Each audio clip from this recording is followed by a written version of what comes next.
से अधिगृहित जमीन पर बैलगाड़िया टाउनशिप में पुनर्वासित लोगों के लिए अस्पताल और स्कूल बनाने की योजना पर ग्रहण लगता दिख रहा है, क्योंकि बीसीसीएल द्वारा अधिगृहित जमीन की वापसी को लेकर गोलमारा के स्थानीय रैयतों के द्वारा बेमियादी धरना शुरू कर दिया गया है। साथ ही धरना के समर्थन में धरना स्थल पर भाजपा के प्रदेश कार्य समिति सदस्य धर्मजीत सिंह और ग्रामीण भाजपा जिला उपाध्यक्ष घनश्याम ग्रोवर पहुंचे और इस दौरान उन्होंने कहा कि 37 वर्ष पूर्व जमीन अधिग्रहण किया गया था, उसमें भी कुछ जमीन पर ही नियोजन दिया गया था और नियम ये है कि 5 वर्ष तक अधिग्रहित की गई जमीन पर कोई कार्य नहीं होता है तो जमीन वापस करना होता है। अब बीसीसीएल और प्रशासन जबरन जमीन पर कब्जा करना चाहती है, जो कि हम लोग नहीं होने देंगे।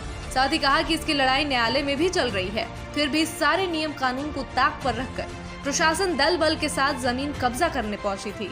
कहा कि हम लोग जोरदार विरोध करेंगे और किसी भी कीमत पर जमीन नहीं देंगे। बता दें कि बीसीसीएल के द्वारा 37 वर्ष पूर्व बेलड़िया प्रखंड के मुकुंदा गोलमारा बैलगाड़िया 16 मौजा के 1700 एकड़ जमीन अधिग्रहित किया गया था, जिसमें कहा गया था कि मुकुंदा ओपन कास्ट प्रोजेक्ट का ओपी डंप गिराया जाएगा, लेकिन आज तक प्रोजेक्ट चालू नहीं हुआ, जिसमें कुल 958 लोगों को नियोजन और मुआवजा मिलना था और अब तक मात्र 300 लोगों को नियोजन मिला है, जबकि 669 लोगों को अभी भी नौकरी नहीं मिली है। साथ ही जिसकी आस में स्थानीय रैयत अब तक है। अब इस अधिग्रहित जमीन पर जरेडा की ओर से बेलगाड़िया टाउनशिप में पुनर्वासित लोगों के लिए अस्पताल और स्कूल बनाने का योजना है, जिसे लेकर ग्रामीण आंदोलनरत है।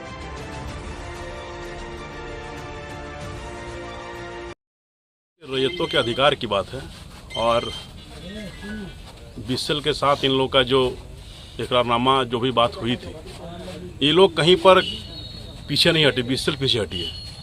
ना इन लोग को ज़मीन के बदले नियोजन मिला, ना मुआवजा मिला और एक षड्यंत्र करके मतलब वो अचानक ज़मीन पर आकर अधिग्रहण करना चाहती है जरेडा के माध्यम से। ये किसी कीमत पर हम लोग ये होने नहीं देंगे, क्योंकि ग्रामीणों के रैयतों के सबसे बड़ी पूंजी उनकी ज़मीन होती है और ज़मीन से जब उनको ना उनको मुआवजा लिए हैं ना वो नियोजन लिए हैं और इस तरह से मतलब ज़मीन अधिग्रहण करने के लिए मतलब वे लोग प्रशासन का सहारा ले रहे हैं, बेदखल करने का प्रयास कर रहे हैं। आप लोगों ने जानकारी होगी, कुछ दिन पूर्व हमारे माननीय विधायक ढुल्लू महतो जी ने इस बात को बहुत प्रमुखता से विधानसभा में रखा था और सरकार का क्या निर्देश आया था ये भी आप लोग सुने थे। उसके बाद भी लोग सोचते हैं कि केस मुकदमे का भय दिलाकर ग्रामीण डर जाएंगे, रैयत डर जाएंगे, ये मनसा अपनापन से निकाल दे, क्योंकि रैयत को जब तक उनको वाजिब हक नहीं मिलता है, हम लोग एक नेता की हैसियत से नहीं, इस गांव के भाई और बेटा की हैसियत से हम लोग बोलना चाहेंगे कि जब तक उनको अधिकार नहीं मिलेगा तब तक ग्रामीण 1 इंच जमीन भी देने के लिए मतलब किसी तरह से हम लोग तैयार नहीं रहेंगे। और अगर वो चाहती है कि यहाँ पर डेवलपमेंट का, तो डेवलपमेंट का हम लोग विरोधी नहीं है, वो ग्रामीण और रैयत से बात करे, उसके बाद जो भी निर्णय लेगा ग्रामीण और रैयत के पक्ष में हम लोग उसमें तैयार रहेंगे। क्या आप लोग का मांग क्या रहेगा, किस पर आप लोग?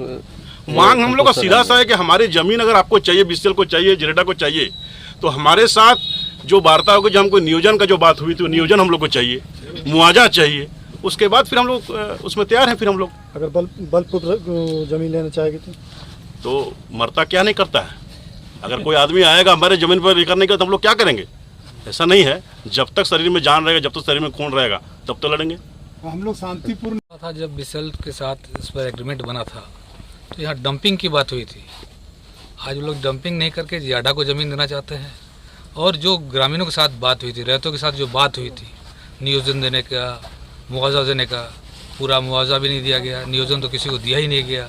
तो जो बातें हुई थी, बीसीसीएल अगर उस पर आगे आता है, हम लोग उस पर वार्ता कर देंगे, ग्रामीण से वार्ता करेंगे। निश्चित रूप से विकास का हम लोग विरोधी नहीं है, विकास होना चाहिए, लेकिन जिन शर्तों में बात हुई है उस शर्तों को पहले फुलफिल करना होगा, उसके बाद ही हम लोग रैयत लोग यहाँ उनको ज़मीन देंगे। अदरवाइज हम लोग यहाँ उसको 1 इंच भी ज़मीन नहीं देने जा रहे हैं, चाहे इसके लिए कुछ भी करना पड़े। हम लोग सब हर तरह से तैयार हैं। हम लोग उस समय नियोजन और मुआवजे की जो बात हुई थी, अभी क्या होगा? अभी किस तरह से बात होगी आपकी? अभी कहाँ बात कर रहे हैं वो लोग? डीसी साहब से बात हुई इस विषय में, उन्होंने आश्वासन दिया है कि मैं बात करता हूँ। जब तक इस पर कोई सोच पहल नहीं होगी, जब तक हम लोग को नियोजन नहीं मिलेगा, ग्रामीणों को, रैयतों को नियोजन नहीं मिलेगा, तब तक हम लोग यहाँ पर किसी तरह का कार्य करने नहीं देंगे। कितना जमीन पर पूरा ये मामला है?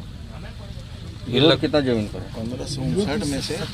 1700 एकड़। 1760